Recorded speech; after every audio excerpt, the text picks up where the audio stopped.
تو آج ہم دیکھنے کے لیے کہ خدا جو اپنی فطرت میں ہے اس کی آج ہم عید مناتے ہیں۔ خدا میرے عزیزوں، ان دنوں میں جتنی بھی میں نے ریفلیکشن دیکھی پڑھی آج کے کلام کو تیار کرنے کے لیے، کتابوں کے حوالہ جات دیکھے، شروع میں سب کہتے ہیں کہ یہ ظاہری بات ہے، یہ ایک الہی بید، پاک تثلیث کا بید کیا ہے؟ ایک الہی بید ہے، اور وہ کہتے ہیں کہ اس کو سمجھنا انسان کی جو حکمت ہے، جو عقل ہے، اس کے بس کی بات نہیں ہے۔ اب یہ بات بھی کرتے ہیں، اور پھر میں دیکھتا ہوں کہ ایک کتاب لکھی گئی 800 صفحے ہیں اس کے، ایک کے 1000 صفحے ہیں، کتنے بعد میں لکھ بھی دیتے ہیں اس بات کو سمجھنے کے لیے۔ آج ہم جب اس عید کو مناتے ہیں تو دیکھتے ہیں کہ کیا ہم واقعی پاک تثلیث کو سمجھ سکتے ہیں یا اس کی جو گہرائی ہے اس میں اتر سکتے ہیں۔ اس بات کو دیکھنے کے لیے دو باتیں آپ نے اپنے ذہن میں رکھنی ہے۔ دنیا میں سچائی تک پہنچنے کے لیے دو طریقہ کار ہیں۔ کتنے طریقہ کار ہیں؟ دو۔ آپ نے یہ طریقہ کار یاد رکھنا ہے۔ سچائی ہے، اس تک پہنچنے کے لیے دو ذریعے ہیں، دو رستے ہیں۔ پہلا طریقہ کار کیا ہے کہ ہمیں سچائی کا پتہ چلے، کوئی بھی سچائی ہو، وہ ہے الہی مکاشفہ۔ کیا ہے؟ الہی مکاشفہ۔ یہ جو ہمارے پاس بائبل ہے، خدا کا کلام ہے، پہلا جو رستہ ہے سچائی تک پہنچنے کا وہ ہے الہی مکاشفہ، خدا کا کلام، جو خدا ہم پر ظاہر کرتا ہے۔ اور بہت ساری سچائیاں ہیں کہ جو ہمیں خدا کے کلام سے ہی پتہ چلی ہیں، ورنہ ہمیں پتہ نہیں چل سکتی تھی۔ ان میں سب سے بڑی مثال آپ کو دیتا ہوں کہ خدا نے دنیا کو پیدا کیا، یہ کہاں سے ہمیں پتہ چلا ہے؟ یہ ایک سچائی ہے، کائناتی سچائی ہے یہ، تو اس کا پتہ ہمیں خدا کے کلام سے چلا ہے۔ تکوین کی کتاب سے، پہلی جو کتاب ہے، اس میں خدا نے انکشاف کیا، اپنے آپ کو ظاہر کیا کہ کس طرح اس نے کائنات کو جو ہے وہ تخلیق کیا۔ تو یہ جو راز ہیں، جو سچائیاں ہیں، یہ خدا خود ہم پر ظاہر کرتا ہے، اس میں انسان کی کوئی تگ و دو نہیں ہے، وہ ہمیں خود عطا کرتا ہے۔ اسی طرح جو دوسرا رستہ ہے وہ ہے انسانی عقل، عقل ظاہری جسے ہم کہتے ہیں، انسانی عقل۔ اس میں سچائی ہمیں دی نہیں جاتی، بلکہ اس میں کیا کیا جاتا ہے کہ انسان خود اپنی اس عقل سے کوشش کرتا ہے کہ جو سچائیاں کائنات میں ہیں ان تک پہنچ سکے، اور وہ بھی بہت ساری ہیں آپ کے سامنے ہیں۔ آپ ہر وقت ان سچائیوں تک پہنچنے کے لیے اپنی عقل کا استعمال کرتے ہیں۔ بہت ساری باتیں ہیں، میں ایک چھوٹی سی زیادہ ایزی مثال دوں گا اس بات کے لیے کہ اگر آپ کہتے ہیں کہ یہ میرا باپ ہے، یہ میری ماں ہے، یہ میرا بھائی یا بہن ہے، تو کیا اس کا ذکر کلام میں ہے؟ جو آپ کو بتایا کہ بھئی یہ جو فلاں بندہ ہے، یا مجھے بتایا کہ فادر امجد یوسف کا بیٹا ہے، ایسا ہے کلام میں؟ نہیں ہے۔ یہ کیسے آپ کو پتا چلتا ہے؟ اپنی عقل سے۔ ایک سچائی ہے تو اس تک آپ پہنچتے ہیں اپنی عقل سے۔ اور بہت ساری بڑی سچائیاں ہیں، میں چھوٹی سی اس لیے آپ کو مثال دی کہ دو طرح راستے ہیں ہمارے پاس ہیں جس سے ہم سچائی تک پہنچتے ہیں۔ الہی مکاشفہ ہے اور پھر انسانی عقل ہے۔ اب یہ بید جو ہے پاک تثلیث کا، یہ کون سا بید ہے؟ یہ انسانی عقل والا بید نہیں ہے۔ یہ کیسا ہے؟ جسے خدا نے ہم پر کیا کیا ہے؟ آشکارا کیا ہے، آشکارا کیا ہے۔ اب اس بھید کو سمجھنے کے لیے پہلے ہمیں یہ پتا ہونا چاہیے کہ بھید ہوتا کیا ہے۔ مسیح خدا میرے عزیزوں، بھید مسیحی کلیسیا میں یا ہماری کلیسیا میں، مسیحی مذہب میں، بھید وہ سچائی ہے جسے خدا ہم پر ظاہر کرتا ہے اور عقل انسانی اس کے ظاہر ہونے سے پہلے اس کو جان نہیں سکتی۔ کیا ہے؟ بید وہ سچائی ہے جسے خدا ہم پر آشکارا کرتا ہے اور عقل انسانی اس کے ظاہر ہونے سے پہلے اسے جان نہیں سکتی۔ اگلی بات، اور جب یہ بید ہم پر ظاہر ہو جاتا ہے، سچائی خدا ہم پر ظاہر کرتا ہے، تو پھر عقل انسانی جو ہے اس کو سمجھنے کی کوشش کرتی ہے لیکن اس کی جو گہرائی ہے اس تک کامل طور پر مکمل طور پر جا نہیں سکتی. دونوں باتیں، سچائی ہے جسے عقل انسانی ظاہر ہونے سے پہلے جان نہیں سکتی، اور جب ظاہر ہو جاتی ہے تو عقل انسانی اس کی گہرائی میں نہیں اتر سکتی. اسی لیے اس کو بید کہا جاتا ہے. اور پاک تثلیث کا بید بھی ایسا ہی بید ہے. اس کی سچائیاں ہم تک ہیں لیکن ہم اس کی گہرائی میں اترنے سے قاصر ہیں. بہت ساری کہانیاں ہیں، سٹوریاں ہیں. جب بھی کوئی پاک تثلیث کی بات کرنا چاہتا ہے تو مقدس اگسٹین کی جو کلاسیکل سٹوری ہے، روایت ہے، اس کا ضرور جو ہے وہ حوالہ دیتا ہے. آج ہم بھی اس کا حوالہ لیں گے تاکہ ہم آج کے اس عید کو جو ہم منا رہے ہیں اس کی گہرائی میں آہستہ آہستہ سے ان مقدسین کے ساتھ اور خدا کے کلام کے ساتھ اتر سکے. مشہور واقعہ مقدس اگسٹین کا 4-5ویں صدی کا مقدس ہے ہمارا، کہ وہ پاک تثلیث کے بارے میں لکھ رہا تھا تاکہ لوگوں کو بتا سکے. اس کی بہت بڑی کتاب ہے پاک تثلیث کے بارے میں. تو وہ ان سچائیوں کو جاننے کی کوشش کر رہا ہے تو بہت زیادہ میڈیٹیشن کرتا ہے. ایک دن وہ بیٹھا ہوا ہے سمندر کے کنارے اور سوچ رہا ہے پاک تثلیث کے بید کے بارے میں، اور ایک چھوٹے بچے کو دیکھتا ہے سمندر کنارے. اور کیا کر رہا ہے؟ بچہ ایک چھوٹی سی بالٹی لیتا ہے اور سمندر سے بالٹی بھر بھر کے، ایک اس نے ساحل پر چھوٹا سا گڑھا کھودا ہوا ہے تو وہ بھاگتا ہے سمندر سے چھوٹی بالٹی پانی کی بھر کے لا کے تو اس چھوٹے سے گڑھے میں ڈالتا ہے. 1 2 3 4 کافی دیر وہ کرتا رہتا ہے. سینٹ اگسٹین تھوڑے سے خفا ہو جاتے ہیں کہ یہ بچہ کر کیا رہا ہے. اس کو بلاتے ہیں اور اسے کہتے ہیں تم یہ کیا کر رہے ہو؟ وہ کہتا ہے آپ کو نظر نہیں آ رہا، میں اس سمندر کے سارے پانی کو اس گھڑے میں ڈالنا چاہتا ہوں. وہ کہتا ہے کہ یہ کیسے ممکن ہے؟ یہ ناممکن ہے. اتنا بڑا سمندر، وسیع سمندر، اور اس کا پانی اس چھوٹے سے گھڑے میں کیسے آ سکتا ہے؟ تو وہ سینٹ اگسٹین کو جواب دیتا ہے، وہ چھوٹا بچہ جو کہ ایک فرشتہ ہوتا ہے، جواب دیتا ہے کہ یہ وہی ہے جیسے جو خدا لامحدود ہے جس تو اپنے اس چھوٹے سے دماغ سے سمجھنا چاہ رہا ہے. سینٹ اگسٹین کو اس کی بات جو ہے وہ سمجھ لگتی ہے کہ خدا کو جو لامحدود ہے اس محدود دماغ کے ساتھ، ذہن کے ساتھ کامل طور پر سمجھا نہیں جا سکتا. اب اگر اسے سمجھا نہیں جا سکتا تو کیا ہم واقعی اس کو سمجھ نہیں سکتے؟ اسی خدا میرے عزیزو، آج کے دن ہم یہاں پر پاک تثلیث کے بید کو سمجھنے کے لیے نہیں آئے. ٹھیک ہے، یہ کوئی ریاضی کا سوال نہیں ہے جسے ہم نے حل کرنا ہے، کوئی ایسا سوال نہیں جس کا ہم نے جواب دینا ہے. آج ہم یہاں پر اس لیے نہیں آئے. پاک تثلیث کے بید کو سمجھنے کی بجائے آج ہم پاک تثلیث کے بید کو منانے کے لیے آئے ہیں. کیا کرنے کے لیے آئے ہیں؟ منانے کے لیے آئے ہیں اپنی زندگی میں، سمجھنے کے لیے نہیں آئے.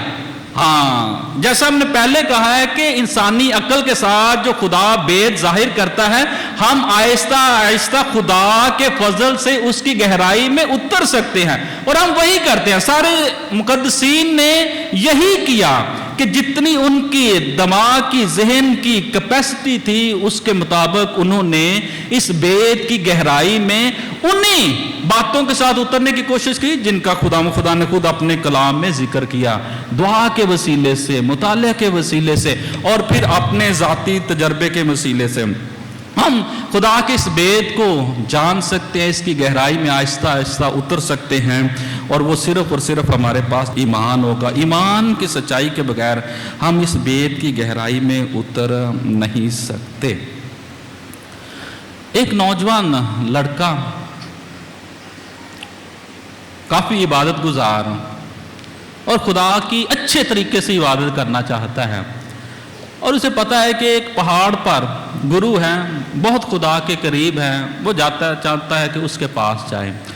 بڑا پہاڑ پہ چڑھتا ہے اور گرو کے پاس پہنچتا ہے اور اسے کہتا ہے کہ مجھے خدا کے بارے میں وضاحت دیں، خدا کے بارے میں مجھے بتائیں، ایکسپلین کریں مجھے کہ خدا کیا ہے. گرو کو کہتا ہے. اور گرو جو ہے وہ بڑی محبت کے ساتھ اس نوجوان کی طرف دیکھتا ہے جو کہ دل کی سچائی کے ساتھ آیا ہے، اور پھر اسے ایک بات بتاتا ہے کہ کہتا ہے، غور سے سننا ذرا، کہتا ہے کہ جس خدا کی وضاحت کی جائے یا جس خدا کی وضاحت ہو سکے، جسے ایکسپلین ہم کر سکیں، وہ خدا اس قابل ہی نہیں ہے کہ اس کی عبادت کی جا سکے۔ مطلب کیا ہے کہ خدا جو ہے وہ ہماری وضاحتوں سے، ہمارے ایکسپلین کرنے سے بہت بالاتر ہے۔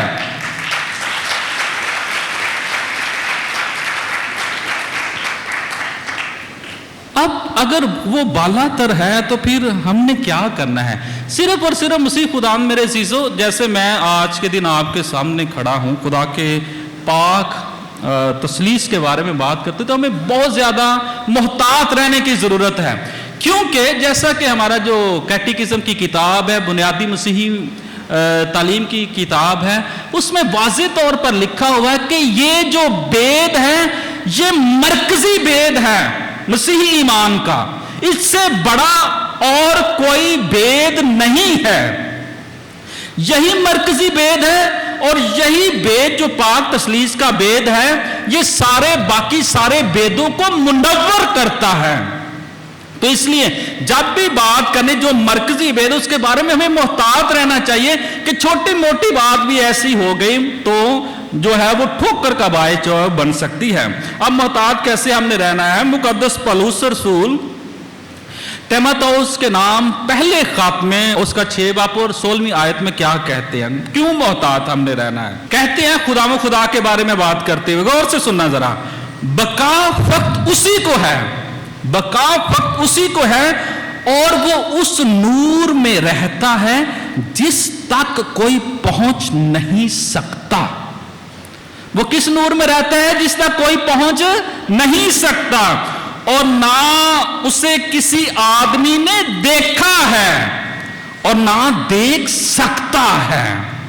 نہ کسی آدمی نے دیکھا ہے، وہ جس نور میں بستا ہے اسے نہ کسی آدمی نے دیکھا ہے اور نہ ہی دیکھ سکتا ہے، اس کی عزت اور سلطنت ابدی ہو۔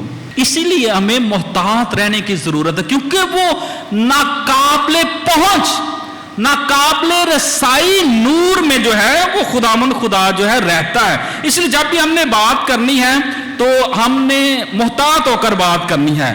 لیکن کیا واقعی ہم پھر خدا کے جو بھید اس تک پہنچ نہیں سکتے، ہماری رسائی نہیں ہے؟ مسیح خداوند میں میرے عزیزو ایسا نہیں ہے، کیونکہ خدا نے جیسا میں نے پہلے کہا جو ہماری عقل ظاہری ہے، انسانی عقل ہے، وہ بھی ہمیں عطا کی ہے تاکہ ہم سچائیوں کی گہرائی تک پہنچ سکیں۔ مصیبت اور پرابلم یہ ہے کہ جیسے ہم پاک کلام میں پڑھتے ہیں کہ ابتدا میں باغ عدن میں خدا نے انسان کو اپنی صورت پر بنایا۔ کس پر بنایا؟ اپنی صورت پر بنایا، اپنی شبیہ پر بنایا۔ اور اس وقت سے لے کر جو پرابلم ہے، اس وقت سے لے کر اب انسان کوشش کر رہا ہے کہ وہ خدا کو اپنی صورت پر بنا سکے، جو کہ بالکل غلط ہے۔ ہم خدا کو اپنی صورت پر بنا نہیں سکتے، اس نے ہمیں اپنی صورت پر بنایا، لیکن دنیا جتنی ہے وہ کوشش کرتی ہے کہ خدا کو اپنی صورت پر بنا سکے۔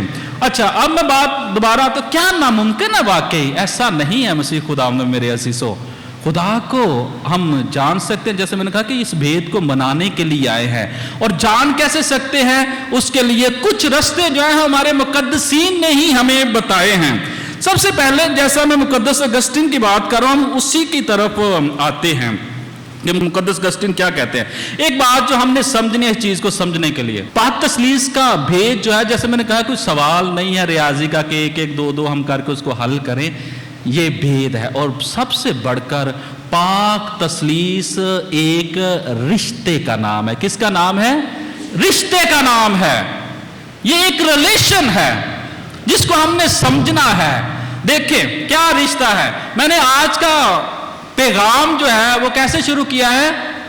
صلیب کے نشان سے۔ کیا کہا؟ باپ اور بیٹے اور روح القدس کے نام سے، اونچی آواز میں، نام سے آمین۔ ہم نے باپ اور بیٹے اور روح القدس کے نام سے آمین کہا ہے۔ ہم نے یہ تو نہیں کہا باپ اور بیٹے اور روح القدس کے ناموں سے آمین. ہم نے ناموں کہا ہے یا ہم ناموں کہتے ہیں؟ نام سے آمین. ہماری ساری کی ساری زندگی جو ہے وہ پاک تثلیث کے بھید میں چھپی ہوئی ہے اور سمٹی ہوئی ہے. اس لیے یہ رشتے کا نام ہے جس میں کون ہے؟ باپ ہے، بیٹا ہے اور روح القدس ہے. یہ ایک رشتے کا نام ہے. اور یہ رشتہ جو ہے یہ کیسے بندھا ہوا ہے، کیسے جڑا ہوا ہے؟ رشتے کیسے بنتے ہیں، کیسے جڑتے ہیں؟ بتائیں مجھے کیسے رشتے جڑتے ہیں؟ کیسے رشتے جڑتے ہیں، کیسے رشتے بنتے ہیں؟ سب سے اہم کام رشتوں میں کیا ہوتا ہے؟ کیا ہوتا ہے؟ کیا ہوتا ہے؟ سب سے اہم کام رشتوں میں کیا ہوتا ہے؟ کیسے رشتے بنتے ہیں؟ ہاں ادھر سے کوئی آواز ہے. کیسے بنتے ہیں؟ محبت سے. رشتے کیسے بنتے ہیں؟ اونچی آواز میں. رشتے کیسے بنتے ہیں؟ محبت سے رشتے بنتے ہیں. محبت سے رشتے بنتے ہیں. اور سب سے جو اہم محبت کا رشتہ ہے جس کے ماڈل پر ہم محبت کرتے ہیں، محبت میں رہتے ہیں، اور جس نے ہمیں اپنی شبیہ پر پیدا کیا ہے، وہ پاک تثلیث ہے. وہ باپ، بیٹے اور روح القدس کی محبت ہے. اس لیے سینٹ اگسٹین کیا کہتے ہیں؟ کہتے ہیں کہ اب پہلے تو وہ بڑا کوشش کر رہے تھے نا کہ میں عقل کے ساتھ سمجھ سکوں، ریزننگ کر سکوں. اب وہ کیا کہتے ہیں؟ بعد میں کہتے ہیں کہ اگر تم نے پاک تثلیث کو جاننا ہے تو تمہیں محبت کو جاننا پڑے گا. اگر تم محبت کو سمجھتے ہو، محبت کو جانتے ہو، تو تم کیا کر سکتے ہو؟ پاک تثلیث کو بھی جان سکتے ہو. مسیح خداوند میرے عزیزو یہی محبت کا رشتہ ہمیں سمجھائے گا یا ہم تک پہنچائے گا وہ گہرائی جو پاک تثلیث کی ہے. اب مقدس اگسٹین کیا کہتے ہیں؟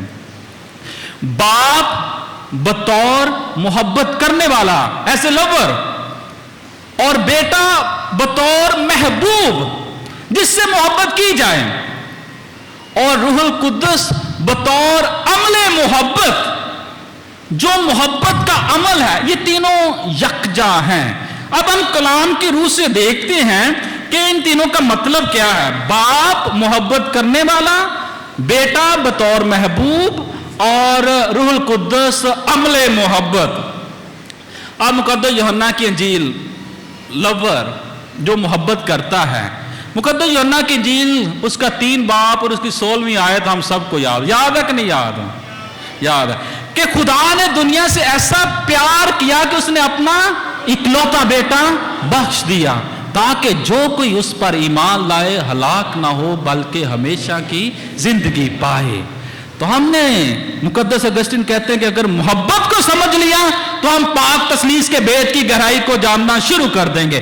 تو خدا محبت کرنے والا دنیا سے ہم سے ایسی محبت کی کہ اپنا بیٹا بخش دیا.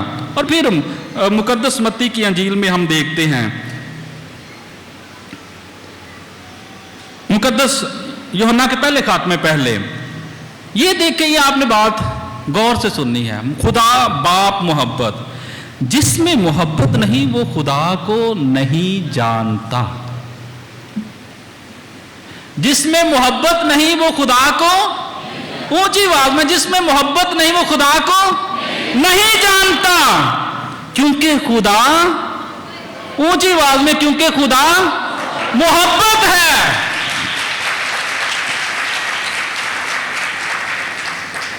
تو اگر ہم نے پاک تثلیث کے بھید کو جاننا ہے تو ہم نے کس کو جاننا ہے؟ محبت کو جاننا ہے. اور مقدس یوحنا رسول اپنے پہلے خاتمے اس بات کو واضح طور پر بیان کر دیتے ہیں کہ جس میں محبت نہیں وہ خدا کو ہی نہیں جانتا. اور محبت ہوگی تو خدا کی پہچان بھی ہوگی اور ہم اس کے بھید کی گہرائی میں بھی اتر سکیں گے. پھر بیٹا بطور محبوب جسے پیار کرتا ہے باپ، کیا ہے؟ مقدس متی کی انجیل اس کے 3 باب کی 17ویں ہے. جب خدا مسیح کا بپتسمہ ہوتا ہے تو کیا خدا باپ کیا کرتا ہے؟ بپتسمہ کے وقت آسمان کھل جاتا ہے اور آسمان سے کیا آواز آتی ہے؟ یہ میرا بیٹا ہے المحبوب، یہ میرا بیٹا ہے المحبوب جس سے میں خوش ہوں. جس سے میں خوش ہوں.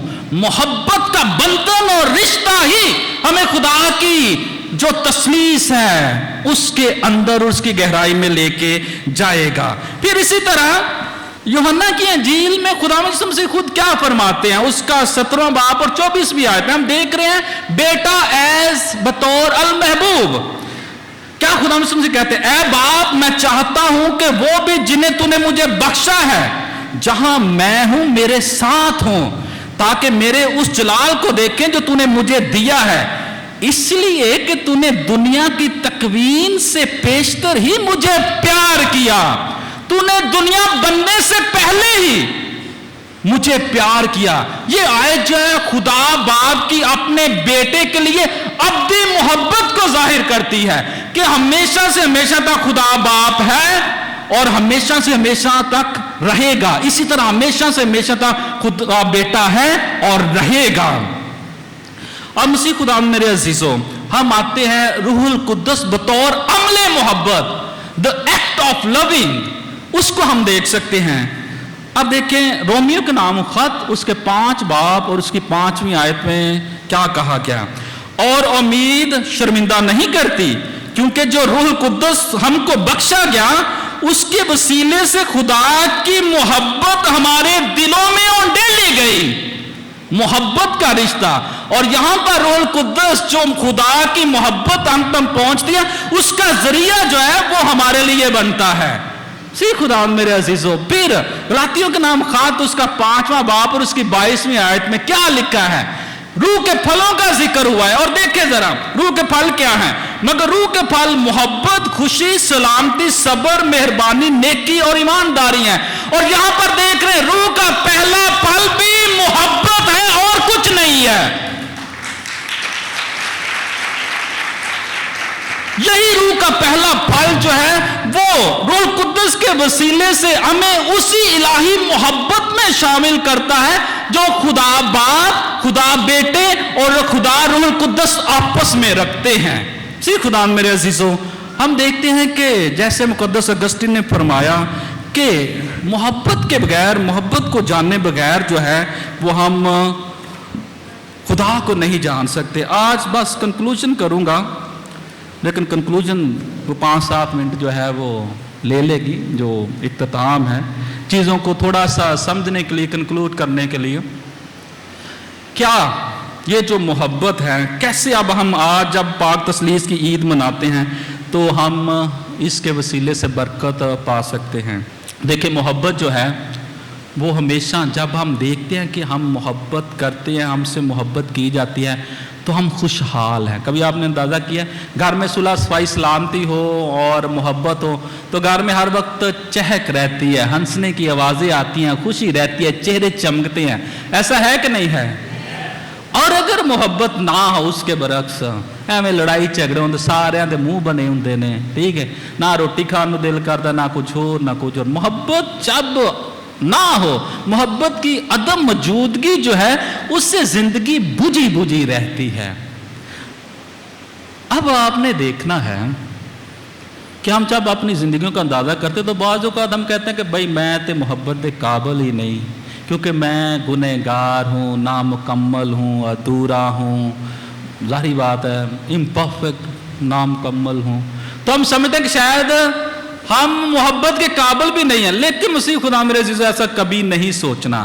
اسی لمحے پھر ہمیں حیرانگی ہوتی ہے کہ جب اس نام مکمل ہونے میں, ادھورے پن میں خدا کی محبت ہم پر نچھاور ہوتی ہے, خدا کی محبت ہم تک پہنچتی ہے تو ہمیں خوشی ہوتی ہے, تو ہم نے اسی خوشی کو پانے کی کوشش کرنی ہے. اب ادھورا ہونا, نامکمل ہونا, اس سے پریشانی آپ نے ہونا. آج کی انجیل مقدس اگر آپ دیکھیں گے تو آپ کو اس سے اندازہ ہوگا کہ کیسے ہمارے کمزور پن میں بھی, ہمارے گناہگار ہونے میں بھی, ہماری کمزوری میں بھی خدا ہم کو بلاتا ہے اور ہم سے محبت کرتا ہے. دیکھیں آج کی انجیل کا آغاز کیسے ہے. اس وقت وہ 11 شاگرد جلیل کے اس پہاڑ پر گئے. کتنے شاگرد جلیل کے اس پہاڑ پر ہوئے؟ 11. آپ یہ تصویر دیکھتے ہیں سامنے جو لگی ہوئی ہے, کتنے ہیں اس میں؟ 12. یہ مطلب ہے کہ یہ جو نمبر 11 ہے اس میں اور ہی کچھ گڑبڑ ہے. 11 کا ذکر کیوں کیا گیا اور 12 کا ذکر کیوں نہیں کیا گیا؟ اب نمبر 11 جو ہمیں کس کی یاد دلاتا ہے، بتائیں مجھے ذرا، کس کی یاد دلاتا ہے؟ کس کی یاد دلاتا ہے؟ ہاں، یہودا اسکریوتی کی، اس کی جس نے کیا کی؟ بے وفائی کی، جو شیطان کے پیچھے لگا۔ مطلب یہ کہ دیر از امپرفیکشن، ہم میں کامل پن نہیں ہے، لیکن پھر بھی جو 11 ہے وہ ان کو بلا لیتا ہے۔ اب آپ کی جو نامکمل ہونے کا اسپیکٹ ہے، پہلو ہے، جو ادھورا پن ہے، یہ کوئی برائی نہیں ہے، بلکہ اسی کے وسیلے سے خدا کو موقع ملا کہ وہ آپ پر اپنی رحمت جو ہے وہ نچھاور کر سکے۔ جیسے ایک چھوٹی سی جگہ نہیں بندہ چھوڑ دیتا، اپنے آپ کو ہم نے بند کر لیا، لیکن ایک چھوٹا سا دروازہ چھوڑ دیا۔ یہ وہی دروازہ ہے جس کے وسیلے سے خدا اپنی محبت کو، رحمت کو، فضل کو ہماری زندگی میں شامل کرتا ہے۔ اس لیے اس سے ہم نے گھبرانا نہیں ہے، اور یہ وہی محبت ہے جس کے سفر پر خدا ہم کو روانہ کرتا ہے، اور ہم نے اس سفر میں آہستہ آہستہ کاملیت کی طرف جانا ہے۔ یہ محبت کا سفر ایک دم ختم ہونے والا پرفیکٹ سفر نہیں ہے، بلکہ یہ کمزوریوں سے، گناہوں سے، گناہگار ہونے سے بھرا پڑا ہے۔ ہم نے گھبرانا نہیں ہے، لیکن پھر بھی وہ ہم کو بلاتا ہے۔ اب دیکھ لیں، خداوند یسوع مسیح ان کو بلاتے ہیں، کیا کہ ان کو مقرر کیا، اور دیکھو، اور اس کو دیکھ کر انہوں نے سجدہ کیا۔ اونچی آواز میں کیا کیا؟ سجدہ کیا۔ لیکن اس کے بعد پھر لکھا ہے، لیکن بعض نے شک کیا۔ ایک طرف سجدہ کر رہے ہیں، اس کو خدا کہہ رہے ہیں۔ اب سجدہ کس کو واجب ہے؟ صرف اور صرف خدا کو۔ ایک طرف اسے خدا کہہ رہے ہیں، اور دوسری طرف کیا کر رہے ہیں؟ شک کر رہے ہیں۔ خدا میرے عزیزو، یہ وہی بات ہے جو بعض اوقات ہماری زندگی میں بھی آ سکتی ہے، کہ ظاہری طور پر ہم جتنی باتیں ہیں، جو ہماری ذمہ داریاں مسیحی لحاظ سے، ہم ان کو پورا کرتے ہیں۔ ہم چرچ آتے ہیں، دعائیں کرتے ہیں، روزریاں پڑھتے ہیں، چندہ دیتے ہیں، اور بھی جب ضرورت ہو سارا کچھ کرتے ہیں، لیکن شاید ہمارے دل میں ہمیشہ یہ شک بیٹھا رہتا ہے خدا کے بارے میں۔